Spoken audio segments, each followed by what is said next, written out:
جيات أسرهن 30 امرأة قروية من نواحي زايو بإقليم ناظور خرطن في تعاونية لصناعة الحلفاء. نبتة الحلفاء تحولها هؤلاء النسوة في مرحلة الإنتاج إلى سلال وأواني منزلية متقنة الصنع، لكن عند الوصول إلى مرحلة التسويق هنا تكمن الصعوبة. عبد الحميد المرابط وعبد العالي عميراش.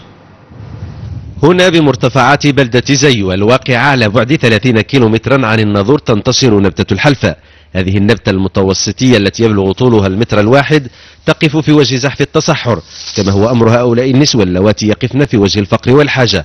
زهرة صامدة بأناملها رغم خشونة الحلفاء منذ سنوات طويلة، يحدوها طموح للرقي بهذه الصناعة النباتية.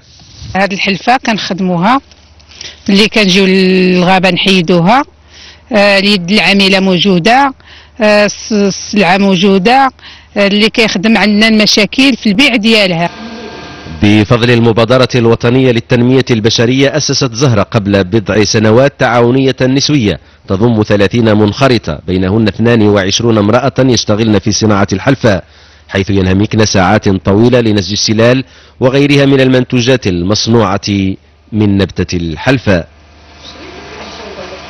كنجمعوها كنطيبوها، دابا هكا كنطيبوها، اللي كنطيبوها كنيبسوها كنوليو. كاينه اللي كنخدموا بها بلون كاسي، وكاينه اللي كنلونوها فيها الحمراء فيها الخضراء فيها الصفراء، كان على الذوق اللي بغينا.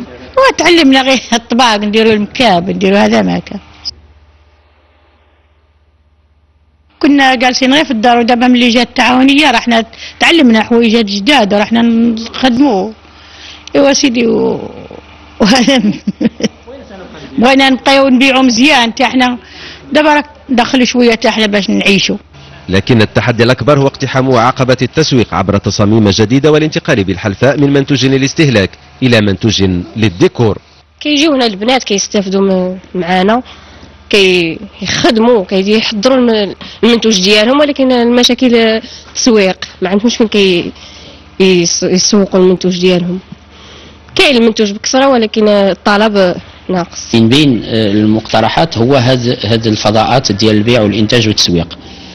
ما يتعلق الصناع التقليديين من طبيعه الحال كيطلبوا باش تكون عندهم معارض متنوعه، حيث كاين واحد المعرض جهوي اللي كيتقام على مستوى اقليم الناظور، الا انه غير كافي، لذا ان شاء الله باش يكونوا معارض اخرى. وتبقى حرفة تصنيع الحلفاء في الناظور تتطلع لعصرنة تستوعب التقنية الجديدة في الإنتاج والتسويق لمواجهة الزحف الكاسح للمنتوجات البلاستيكية.